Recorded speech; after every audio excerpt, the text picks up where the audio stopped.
Загадувањето на животната средина ќе се третира како безбедносен ризик за државата и за истото ќе се дискутира на Советот за безбедност кај председателот Пендаровски. Состанокот ќе биде следниот месец, а оваа тема ќе дојде на ред откако екологисти и невладини тоа го побараат председателот.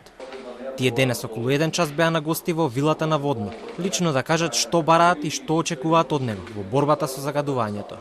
И да се третира и класифицира како безбедносна закана, значи да се третира како прашање од национална безбедност, тоа е едната наша клучна поинта и точка. А втората е да председателот преку своето влијание со носењето на закони да влијае врз големување на буџетот за животна средина, пред се расходите за заштита на животна средина. Ова средба се бараше од председателот на државата да тој стане адвокат на граѓаните, да не застапува во нашите права за чиста животна средина и здрав живот.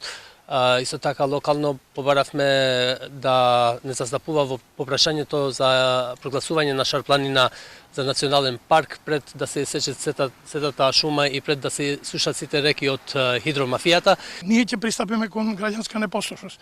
Пред самите избори ќе излегуваме таму каде што луѓето не почитуваат и ќе бараме да не излегуваат на избори, едноставно да го блокираме целиот овој државен апарат. Председателот Пендаровски на состанокот со екологистите кажал дека рек Битола ќе добие А интегрирана дозвола следниот месец. Свесен дека неговата функција му носи ограничени ингеренции, тој сепак ќе се залага за поголем буџет за борба со загадувањето на животната средина и ги поддржал некои од идеите што ги слушнал.